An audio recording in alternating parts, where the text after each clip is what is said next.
అందితే జుట్టు అందకపోతే కాళ్ళు. ఇది జిత్తులు మారి డ్రాగన్ కంట్రీ చైనా వైఖరి. పొరుగు దేశాలు బలంగా ఉంటే కవ్వింపు చర్యలు, బలహీనంగా ఉంటే ఆక్రమణలు. ఇలా చైనా రోజు రోజుకి సరిహద్దులను దాటి పక్క దేశాల భూభాగాల్ని లాక్కోవాలని చూస్తుంది. ఇదే దారిలో చైనా ఇప్పుడు రష్యాపై కన్నేసింది.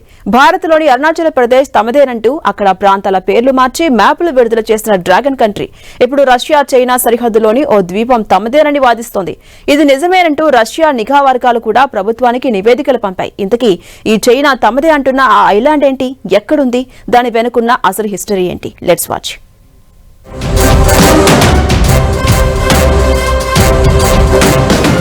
రష్యా భూభాగంపై జిత్తులమారి చైనా కన్ను. ఓ పెద్ద ద్వీపం భూభాగాన్ని తమదిగా చెబుతున్న చైనా. ఐలాండ్ భూభాగం తమదేనని చైనా మ్యాప్లు విడుదల. రష్యా చైనా మధ్య ఓ చిన్న ఐలాండ్ తమదంటే తమదని వాదించుకునే పరిస్థితికి కారణమవుతోంది.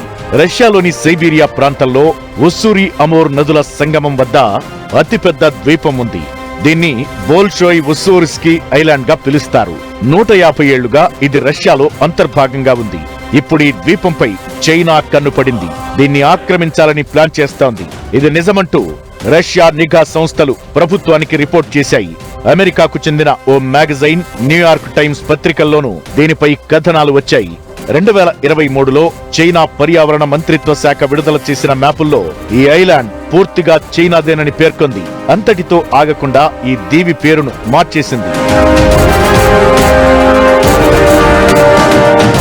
రష్యాలోని తూర్పు నగరం వ్లాడివోస్టాక్ కూడా తమ భూభాగమేనని చైనా మ్యాప్ స్పష్టం చేస్తోంది.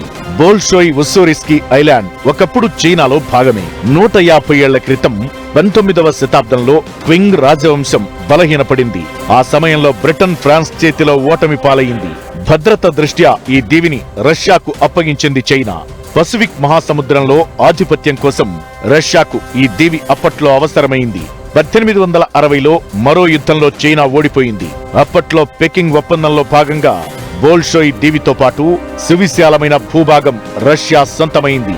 ఆ వెంటనే రష్యా అక్కడ వ్లాదివోస్తాక్ నగరాన్ని నిర్మించింది. రష్యా చైనా మధ్య 4200 కిలోమీటర్ల పొడవున చాలా పెద్ద సరిహద్దు ఉంది. గత 50 ఏళ్ల నుంచి చైనా వేగంగా వృద్ధి చెందడం, ఆర్థికంగా బలోపేతమవడంతో ఈ ప్రాంతాలపై పట్టు కోసం ప్రయత్నాలు మొదలుపెట్టింది. ప్రస్తుతం రష్యా యుక్రెయిన్ యుద్ధంతో మాస్కో కొంత ఆర్థికంగా బలహీనపడిందన్న వాదనలున్నాయి. ఇదే సరైన సమయమని చైనా బోల్షోయ్ ఉస్సూరిస్కీ ఐలాండ్ ను హస్తగతం చేసుకునేందుకు పావులు కదుపుతున్నట్లు చెబుతున్నారు. ఇదే నిజమైతే డ్రాగన్ ఇలాగే మొండిగా ఇంకా ముందుకెళ్తే 2 అగ్రరాజ్యాల మధ్య వివాదం ముదిరి వార్గా రూపుదిద్దుకునే ఛాన్స్ లేకపోలేదు.